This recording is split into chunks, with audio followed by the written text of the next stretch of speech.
Terima kasih pemirsa Anda masih bersama kami di obrolan pagi RBTV dan tentunya kita hari ini masih membahas seputar pandemi dan juga beberapa kebijakan pemerintah yang diterapkan khususnya di Yogyakarta. Karena kita tahu sendiri ya pemirsa bahwa setelah pandemi masuk ke Indonesia tepatnya di bulan Maret tahun lalu tentunya banyak sekali langkah-langkah yang dilakukan oleh pemerintah untuk menekan penyebaran kasus COVID-19 ini dan tentunya salah satu yang dilakukan adalah dengan menerapkan PTKM.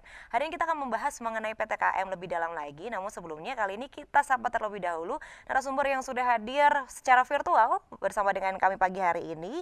Tentunya langsung saja kita sapa yaitu Dr. Andes Novia Rahmat MSI. Beliau merupakan Kepala Satuan Polisi Pamong Praja Daerah Istimewa Yogyakarta. Selamat pagi Bapak. Selamat pagi Mbak Anggun, selamat pagi seluruh pemirsa RBTV di mana berada. Salam sehat. Salam sehat, luar biasa sekali tentunya saat ini semangat sekali Bapak Noviar sudah menyapa pemirsa yang ada di rumah dan terima kasih Bapak Noviar sudah hadir walaupun secara virtual bersama dengan kami di obrolan pagi hari ini. Pak, kali ini kita mempunyai tema yaitu penegakan prokes selama PTKM ataupun protokol kesehatan selama PTKM ini. Nah, sebelum kita lebih jauh lagi mengenai PTKM, kenapa sih Pak diberlakukan PTKM khususnya di Yogyakarta ini? Apakah memang harus diberlakukan? Ya, ini Mbak Anggun, jadi kebijakan pemerintah mengambil langkah-langkah terkait dengan PTKM ini kan melihat tren kasus perkembangan kasus positif di DIY ataupun di Indonesia pada umumnya semenjak terjadi libur Natal dan Tahun Baru itu melonjak drastis sehingga pemerintah pusat langsung mengambil langkah-langkah untuk Jawa dan Bali diberlakukan PTKM dari tanggal 11 Januari sampai dengan tanggal 25 Januari. Jadi melihat tren kasus yang semakin meningkat dan keterbatasan tempat tidur atau bed yang ada di masing-masing rumah sakit, itu hampir semua rumah sakit di Jawa dan Bali itu hampir penuh.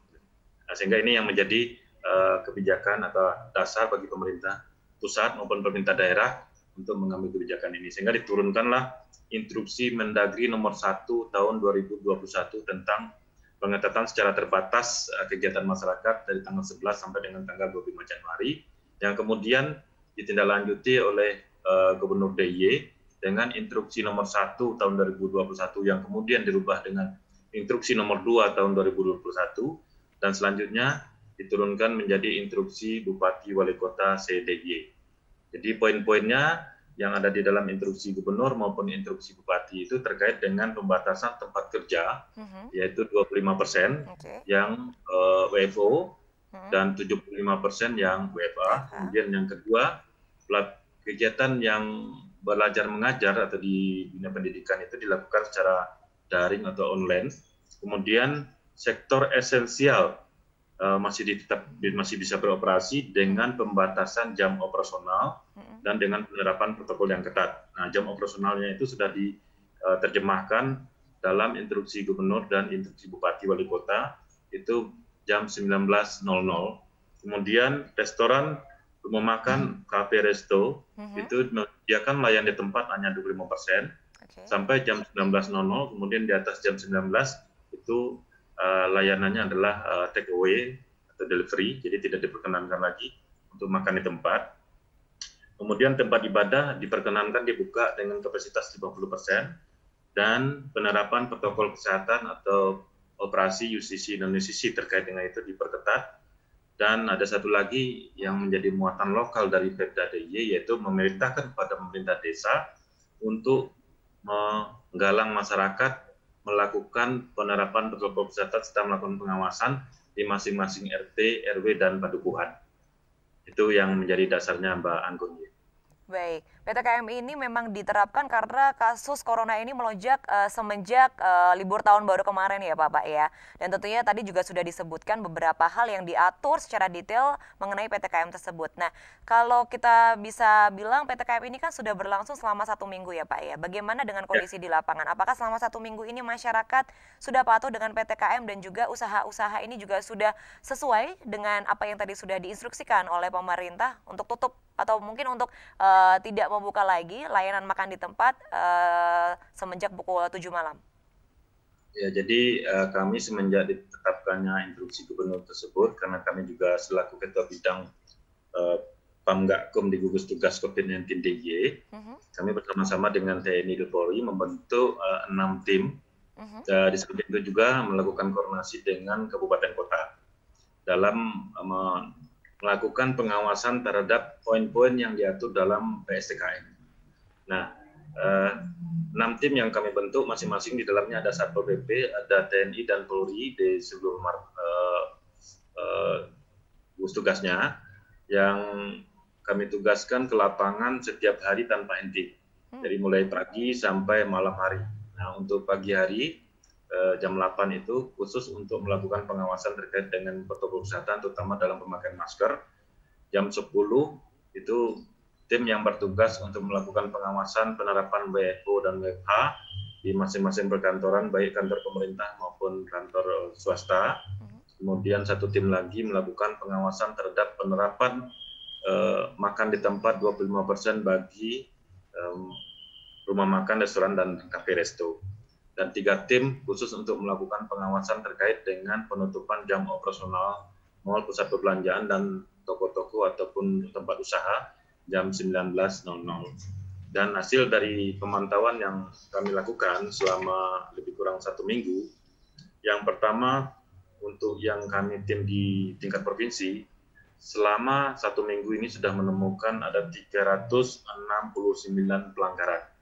Yang tertinggi pelanggarannya adalah terkait dengan kepatuhan dalam jam operasional tempat usaha jam 19.00, kemudian kepatuhan di dalam memakai masker, serta kepatuhan dalam pembatasan kapasitas lebih dari 20% bagi rumah makan, resto, dan yang terakhir terkait dengan penerapan WFO atau WFH 75%. Nah, tindakan yang sudah kami lakukan, yang pertama adalah sudah memberikan teguran atau melakukan pembubaran serta menutup paksa seluruh tempat-tempat yang masih masih buka di atas jam 19.00. Kemudian memberikan surat peringatan untuk mentaati poin-poin yang ada di dalam PPKM. Itu sudah ada 26 tempat usaha yang kami lakukan. Karena di dalam SOP-nya, dalam surat peringatan itu kami sudah memberikan warning bahwa agar si pengusaha atau si pelanggar itu melakukan penyesuaian terhadap PPKM ini 1 kali 24 jam, kemudian kami cek kembali 1 hari setelahnya ternyata dengan adanya surat peringatan ini sudah lebih tertib. Artinya dari 26 yang kami lakukan surat peringatan, yang seharusnya kalau masih melanggar itu akan kami tutup dengan durasi 3 kali 24 jam, ternyata dari 26 itu sudah mulai melakukan penyesuaian sesuai dengan ketentuan. Kemudian terkait dengan pelaksanaan yang dilakukan oleh pemerintah kabupaten kota, itu juga di Kulon Progo itu ada 112 pelanggaran dalam waktu 1 minggu ini. Kemudian Kabupaten Bantul ada 159 pelanggaran. Dari 159 ini ada 5 tempat usaha yang sudah dilakukan penutupan operasional sementara sebanyak 5 tempat usaha. Ini adalah rumah makan atau restoran yang ada di wilayah Kabupaten Bantul. Kemudian Kota Jogja ada 94 pelanggaran yang telah ditemukan dan Gunung Kidul ada 24 pelanggaran. Sementara Sleman sampai hari ini juga masih kami konfirmasi untuk terkait dengan jumlah pelanggaran-pelanggaran. Tetapi sejatinya mungkin Sleman lebih tinggi. Dari total yang sudah masuk ke kami, jumlah pelanggaran selama 1 minggu adalah 758 pelanggaran. Artinya bahwa pelanggaran yang terjadi di lapangan ini cukup tinggi.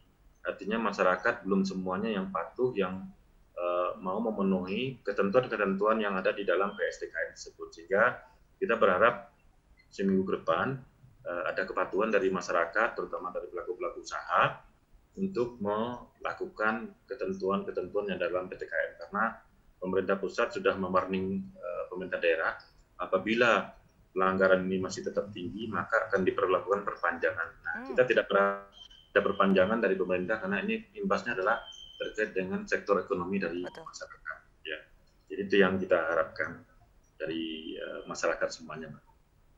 Baik, sampai saat ini walaupun Sleman saat ini juga masih belum tahu ya Bapak berapa angka untuk pelanggarannya. Saat ini untuk Kabupaten Bantul ini paling tertinggi ya Bapak ya, sekitar 159 kasus ya Pak ya?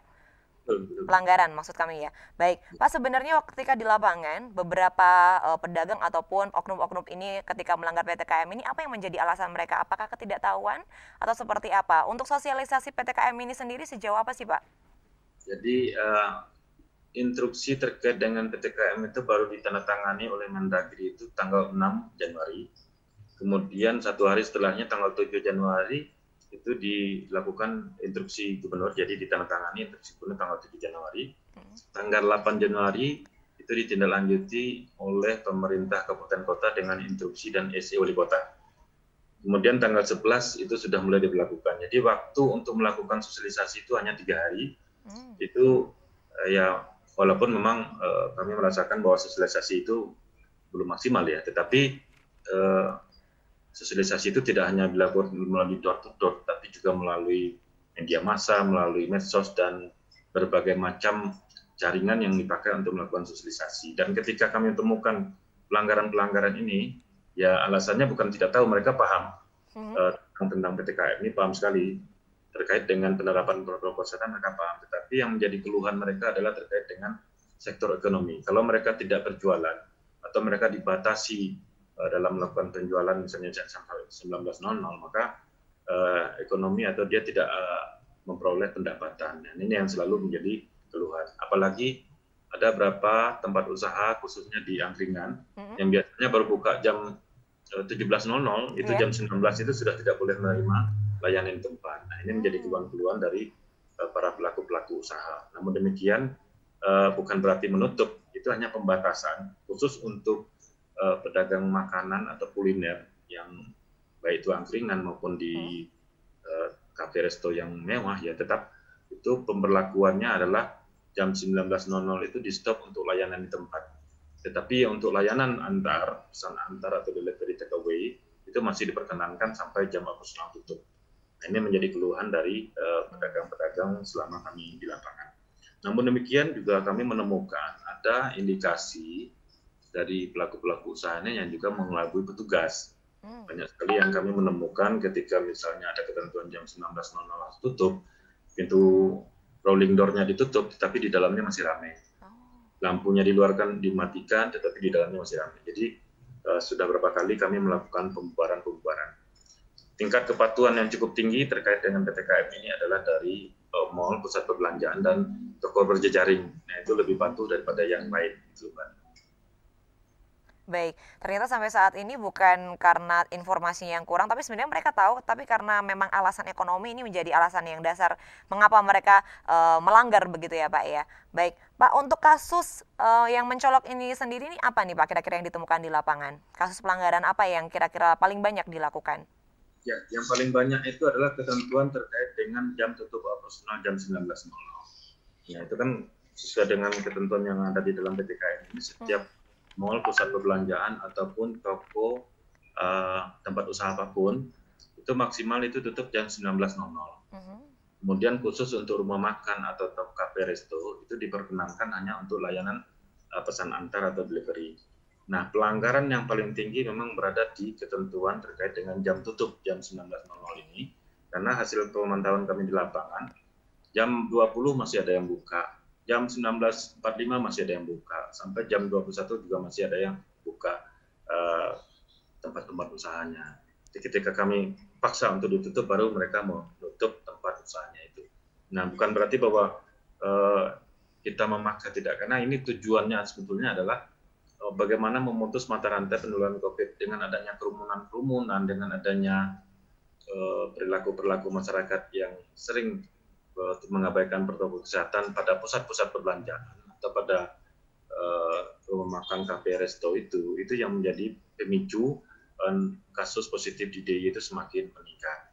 Terutama yang paling kami berikan warning sebetulnya adalah kaum milenial.